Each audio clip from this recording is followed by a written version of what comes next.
मित्रा खाली बसणार रे पूरा ही वाइट लेगा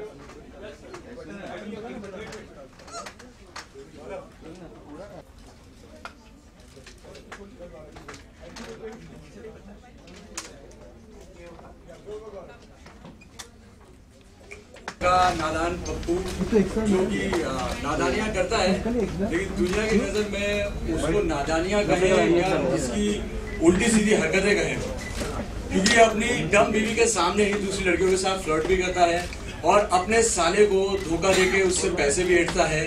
और एक कुत्ता है इसके पास पग घुंगरू, जिसके साथ ये सारी टेढ़ी मेढ़ी कमीनाबंदी की बातें करता है।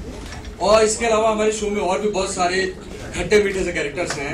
उपासना जी जो मेरी माँ प्ले कर रही हैं, वो अपने आप में एक अलग व्यक्तित्व है। मतलब उपासना जी जो कि अपनी कॉमेडी के लिए जानी जाती रही हैं, हमारे शो में भी उनका बहुत ही मजेदार कैरेक्टर है। मेरी माँ बनी है और हमेशा मेरे पीछे लगी रहती है, क्योंकि मैं उनका एक ऐसा नटखट सा, ऐसा शरारती सा लौंडा हूं जो हमेशा कोई ना कोई ट्रबल क्रिएट करता है और उसके लिए सबको शर्मिंदा होना पड़ता है। तो तारावंती जी जो कि बहुत ही टेढ़ी किस्म की हैं, जो अपनी बहू को हमेशा डोमिनेट करती हैं और बेटे को हमेशा पीटती रहती हैं। बेटा यानी कि मैं, मुझे हमेशा पीटती रहती हैं। वो मेरे साथ साथ, मैं तो घर जमाई बना और वो घर सास बन चुकी हैं मेरी बीवी की। मेरी बीवी जस्सी जो कि बहुत, जैसे कि मैंने कहा, डम है या सीधी है या उसको नादान कहें, पर उसको सिर्फ अपने आप से मतलब है। उसको खाना बना के खिलाना बहुत अच्छा लगता है। खाना जब भी उसका सबसे वाहियात होता है, और हमारे घर का कुत्ता भी वो खाना पसंद नहीं करता, लेकिन हम लोगों को खाना पड़ता है उसके प्यार में। एक साला है मेरा जस्सी, जो कि बहुत ही शार्प और बहुत ही इंटेलिजेंट हुआ करता था, पर अब वो भी मेरे साथ रहने के बहुत ठरकी और बहुत ही कमीना किस्म का हो चुका है। और इसके अलावा एक बड़ा ही मजेदार कैरेक्टर है हमारे घर में, वो है पग घुंगरू। एक पग जिसका नाम है घुंगरू, और वो और मैं partners in crime. I mean जो भी पप्पू करता है, जो भी गलत काम कर रहा होता है, तो वो पग या वो घुंगरू उसकी हमेशा मदद करता है और वो उसको सारे कमीनापंथी का आइडियाज देता है, जो कि शायद एक समझदार इंसान भी ना सोच पाए। वो वैसे आइडियाज देके इसको हर प्रॉब्लम से निकाल लेते हैं। इसके अलावा हमारे एक पड़ोसी हैं जो कि एक 82 साल के बूढ़े व्यक्ति हैं, जिनका नाम है भगवान अंकल, जो अपने नाम के एकदम विपरीत है, अपने नाम के एकदम उल्टे हैं। वो उनका कोई भी काम भगवान वाला नहीं है। वो लड़कियां भी छेड़ते हैं, वो आते आते लोगों को परेशान भी करते हैं, वो हमारे घर से सामान भी चोरी करते हैं और हमारे घर में आके कई बार बहुत बवाल भी मचाते हैं। और अभी एक नया उनका मतलब एक नया शौक जो उन्होंने पाल लिया है, वो शौक है उनका मतलब दूसरों की माँओं को छेड़ना। जैसा कि अब उन्होंने हमारी माँ पे भी लाइन मारनी शुरू कर दी है, तारावंती पे, जो कि तारावंती उनमें बिल्कुल इंटरेस्टेड नहीं है, लेकिन तब भी पप्पू इसी बहाने भगवान अंकल का पूरा फायदा उठाता है। वो उस बूढ़े आदमी को या उस जो भी शैतान आदमी है, उसको अपने माँ के झांसे देके और उसका फायदा उठाता है। इसके अलावा 2-3 और भी कैरेक्टर्स हैं जो बहुत मजेदार हैं, जैसे कि हमारे पड़ोसी हैं, उनकी बेटी है जो हमारे घर आती जाती है, जिसके साथ मैं फ्लर्ट करता हूँ। और इसमें मेरा एक टेली शॉपिंग का बिजनेस है, जिसमें मैं लोगों को बहुत बेवकूफ बनाता हूँ। उसमें जो 25-30 रुपए वाले सामान होते हैं, जो किसी काम के नहीं होते, जैसे मतलब एक गंजे को कंघी बेचना, या एक रेगिस्तान में किसी को जाके मतलब जाके गर्म पानी या गर्म चाय ऑफर करना, उस तरह के काम ये करता है अपने टेली शॉपिंग नेटवर्क के जरिए। और कमाल की बात यह है कि ऐसे नादान लोग हैं इस दुनिया में, इस टोटल नादानिया की दुनिया में, जो उन चीज़ों को खरीद लेते हैं या उन चीज़ों के चक्कर में पड़ जाते हैं। तो ये हमारा पूरा शो है टोटल नादानिया, और इसके सारे नादान कैरेक्टर्स जिनके बारे में मैंने आपको बताया। और शो बहुत ही मज़ेदार है, और मेरे ख्याल से आप देखना शुरू करेंगे तो आप इसको छोड़ नहीं पाएंगे, इसका एडिक्शन हो जाता है। Thank you so much. Pappu ji, आपकी मम्मी जी आ गई हैं। मम्मी जी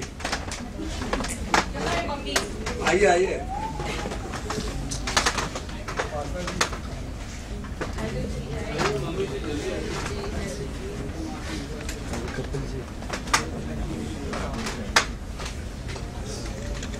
तो ये हमारी मम्मी जी जिनके अभी तक चर्चे हो रहे थे, जिनके बारे में मैं अभी तक बात कर रहा था। बहुत ही मजेदार, नटखट और बहुत ही अलग स्वभाव की हमारी मम्मी जी। गौरव ने वैसे तो बता ही दिया होगा आपको शो के बारे में। आप लोगों को, आप भी देखते ही हैं हमारा शो टोटल नादानियाँ, और जितनी भी बेवकूफियां हैं हम इसमें करते हैं, और बहुत ही खूबसूरत और बहुत ही मजेदार शो है ये। आज भी अभी क्या 3rd या 4th सीजन इसका चल रहा है। थर्ड सीजन है। 3rd सीजन तो मतलब आप समझ ही सकते हैं, अदरवाइज तो 1st सीजन में ही शो खत्म हो जाते हैं, और 1st सीजन भी पूरा नहीं होता तो 5, 6, 10, 15, 20 एपिसोड के बाद, 26 एपिसोड के बाद प्रोड्यूसर को कह दिया जाता है। तो 3rd सीजन मीन्स शो लोगों को पसंद है।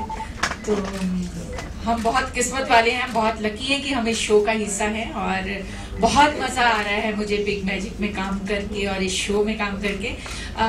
सारे कैरेक्टर्स बहुत क्यूट हैं, खास तौर पे मेरा बेटा, और हम दोनों के काफी सीन्स होते हैं, मेरे और गौरव के। सो बहुत अच्छा। यहाँ पर क्यूट बोल रही है और वहाँ पे हमेशा मारती रहती है। हाँ, वो मेरा कैरेक्टर है और ऐसा ही लिखा जाता है, तो मैं इसको काफी गालियां वालियां निकालती हूँ, काफी मारती हूँ इस शो में। दिखाना चाहिए ना। एक दिन छुट्टी के दिन तो मार लगा दीजिए।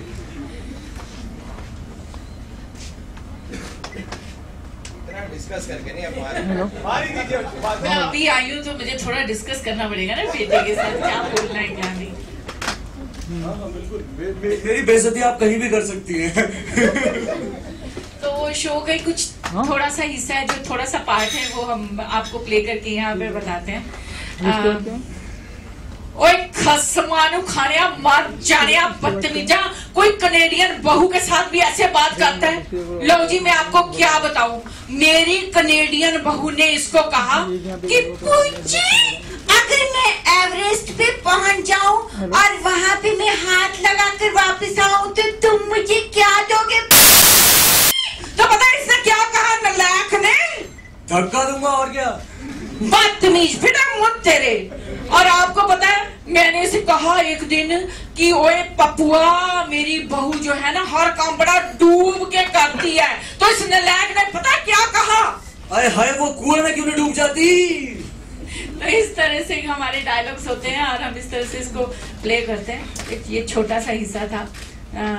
Thank you so much. अभी हमारे टीकू जी, दलनाथ जी, अकबर साहब भी आएंगे।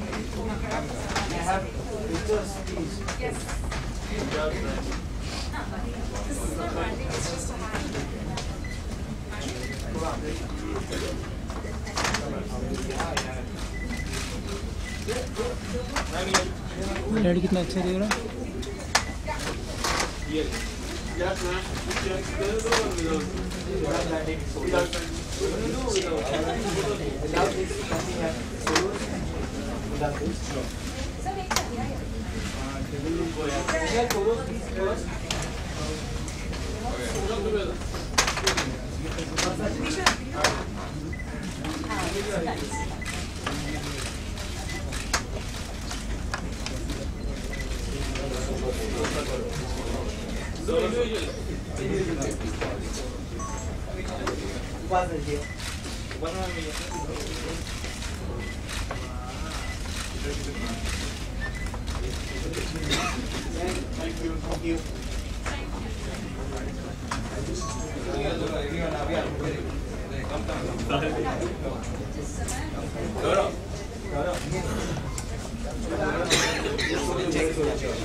स्टील स्टील रुकना और ज्यादा खाया लगता है खाना ज्यादा खाया ध्यान कितनी और नीचे बैठना है वही ना दे अभी